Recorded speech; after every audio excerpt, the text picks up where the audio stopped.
Welcome to a special edition of Talking Movies from Mumbai. I'm Tom Brooke. Today our focus is on one man. He's often referred to as the King of Bollywood. He's 46 years old, he's made some 70 films. He has a charismatic appeal that extends well beyond India's borders. He is Shah Rukh Khan. As a megastar and producer, he is a force to be reckoned with.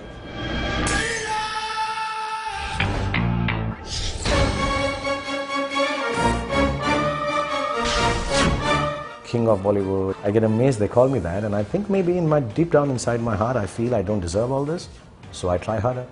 And maybe that works for me, that I keep on being humbler. He has legions of fans, and whether it's at the premiere of his latest film in London or at a promotional event in Mumbai, his fans think that Shah Rukh Khan is it. Everything he does has a style, has a statement which everyone can look forward to. He's charismatic, and whatever movies he works in, it just works like magic. He is a man who came out of no connections to any film family. He has worked his way through, he's paid his dues, he's worked very hard and grown with the audience.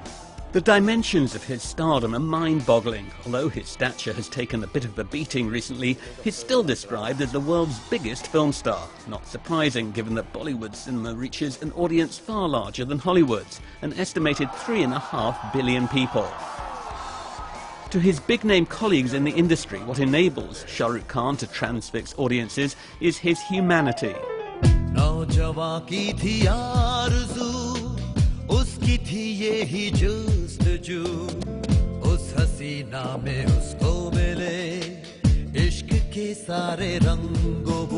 He has a very human heart. He's come from Delhi, a middle-class family, and as a self-made man, become everything that he is, the biggest movie star in the country, completely on his own terms. And everyone feels that, if he can do it, I can. And there's a relatability to him, and he's humble. And at the same time, he has, the qualities that every mother would want in her child, or every wife would want in her husband, and every kid would want in her dad. He has all of those in him, so that makes him more than just this movie star who sings you incredible songs. It makes him a brand or a commodity which everyone relates to, and hence why he has become more than just a movie star. From the time he first began working as an actor in television almost 30 years ago, Shah Rukh Khan has been a constant presence for Indian audiences, part of their lives. Well, Shah Rukh Khan, a very warm welcome to Talking Movies. Let me start off by asking you, when did you actually realise that you could act and that you could engage with the process and that people would actually respond to your acting? I still don't know that, Tom, to be really honest. A lot of people, you being generous when you say that when you realize that you can act, most of the people still think I can't act. And I don't think so myself. I get so nervous doing it. I know my lines, I know what I'm trying to play, but there is many a slip, between what you think you want to do and the action that you finally do.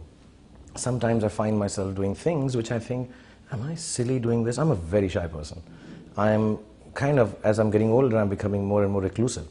I like to be on my own. I can't go to a party. I can't stand with people. I can't go and buy things on my own in a shop. I can't travel alone. I'm very shy. If an air hostess comes and asks me twice, do you want this? And I'm like, no, I won't eat, but I can't order. I'm like that. And so for this shy person, it becomes a huge gift that I can be somebody else, and it's nearly schizophrenic. And I can just go and do something and not feel responsible, not feel shy, not feel odd, not feel awkward. So I actually act just to cover up my awkwardness.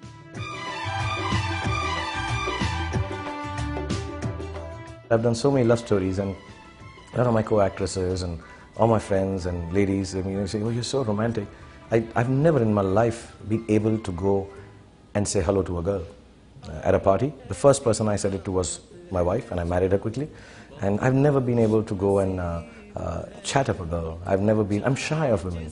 And I'm a romantic hero who goes and does some really strange thing. I go on my knees and I fall in love and I cry and I hug them and I kiss them. So I do all that I can't do in real life. So I don't know whether I'm acting or whether it's just voyeuristically living some other life of some other person and then quietly this shy boy is looking at him. So I really don't know. I'm very nervous acting, but I get very thrilled doing it. It's a strange dichotomy that I'm very nervous going in the morning and standing in front of the camera, but as long as I'm not me, I'm just very happy doing it. I just feel very thrilled. With your fans, I mean, some of them get very, very intense. Does that concern you that they are so preoccupied, almost obsessional about you? Well, I'm happy. I'm obsessed about them too. I really like them. I think it's nice to have an obsession, and without trying to sound self-important, I think I'm a good obsession to have. I'm kind of okay to obsess with. I'm all right. I will never let you down. As an actor, as a person, I'll work my whole life to make sure that if you've told your friend, you know, this guy is good, I will never let you down. As an actor, as a person, and I know. People believe when you act in movies that there are other qualities attached to you which necessarily not be true. You know, I'm not as good as they think I am. I do my stuff, and maybe if they met me in real life, they'll get bored by me or they may not like me. But I try to live up to the expectations, even in my personal life. It's not a difficult task at all, because it's a small ask. You have given me so much. I'm so happy to be here. This is the least I can do, that I deserve the love. So if they obsess about me, and if they say something, I'm quite okay with that. I think you should be obsessed with me. It's absolutely all right. I will be, I'm a good obsession to have, and I will make sure that your obsession doesn't let you down. Do you think because you do have such a powerful following that there's a responsibility to your fans to steer them in the right way, to be the right kind of role model? I'm socially very responsible, but very privately so. I don't make a public display. I find it strange to have charity balls. And it's very Islamic. We don't talk about things that we do in the name of Allah or in the name of charity. So I keep that very private, and I'm very happy with that. Of course, some causes I lend my name to, because it's important people get to know, whether it's for typhoid, whether it's for polio. So I do all that. But I just, my responsibility to the fans is that I should just tell them how I lead my life. And you make the choice. If you like it, do it. If you don't like it, my life is not the best one to take any cues from. What about brand endorsement, though? You do a lot of that. Do you ever get concerned that you might be endorsing products that aren't good for people? There have been times, like when it comes to alcohol or cigarettes, which I don't mind endorsing, but I don't, because I think in the larger context it's the wrong thing to do. I deliberate a lot before I say yes to a brand. Unless I'm making a big budget film and I need the money. And then I'm like, okay, let me just do this.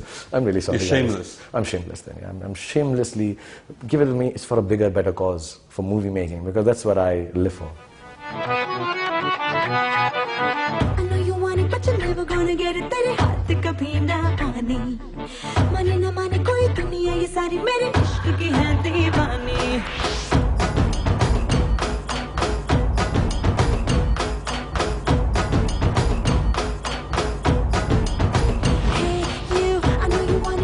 When you're talking about cinema, isn't there a need, though, to be responsible? Is it all right for a Bollywood film to portray a woman as a very submissive personality? Isn't there a need to perhaps to adjust to more modern conditions?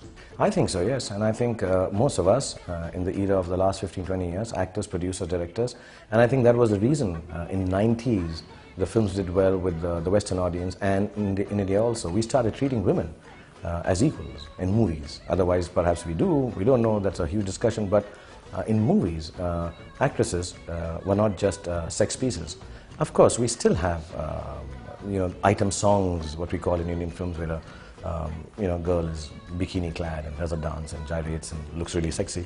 We actually have item songs with me also. So, I mean, it's not like I'm being mistreated. I think we treat girls and boys equally, as long as we can have an item song. But I think the last 15, 20 years, I think the role, we may not have a lot of women-dominated films as yet. Those are smaller budget films. And to me, it's a personal, genuinely a personal issue. That a woman not being portrayed rightly in a film. I would never do a film as an actor or as a producer with a woman. Yeah, you can be naughty, you can be sweet, you can crack a few jokes. But overall, a woman's treatment in a film should be top class, as they should be treated. As a matter of fact, I think most of my love stories are done well for me, because I treated women very well in my film and the storytelling. More than personally, I think my storytelling treated women as equal. I think that's one reason people think I'm a good romantic hero, because my girls have always been respected. अब तो मेरा दिल जागे न सोता है, क्या करूँ हाय, कुछ कुछ होता है. क्या करूं हाय Shah Rukh Khan is well known for his romantic roles, but he's a reflective actor and producer who's stirred by real-life events. He's a Muslim in a country where Hindus far outnumber Muslims. Last year, he addressed the issue of Muslim profiling set against the backdrop of post-9/11 America in the film My Name is Khan. I personally believe, and not only because I'm Muslim, but you read the newspaper, you see the world around, and there was this whole, a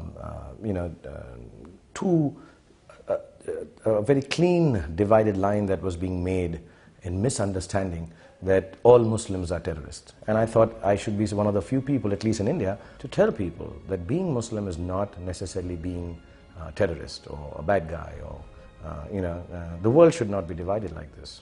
One world and one Islamic world, no, because that will create more problems.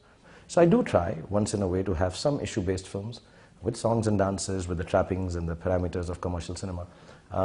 But now, as years are going by, I'm doing it more often. But the next one I want to do, I just want to do a madcap romantic comedy, just over-the-top demented one, because I get tired sometimes, trying to have an issue and so many things to handle in a film. But I want to do like a madcap comedy, so I just relax and then get back to another issue-based thought. You are, it goes without saying, an incredibly successful actor. Have you found that being a Muslim has ever put you at a disadvantage career-wise, or are you aware of discrimination against you? No, not at all. I think the Indian film industry is the most secular place to find a job in. I don't even know if anybody knows anybody else's religion while we're working together. The religion is entertainment and happiness and colors and dancing and just telling a story. I've never been disadvantaged as far as being a Muslim is concerned in this industry or in this country.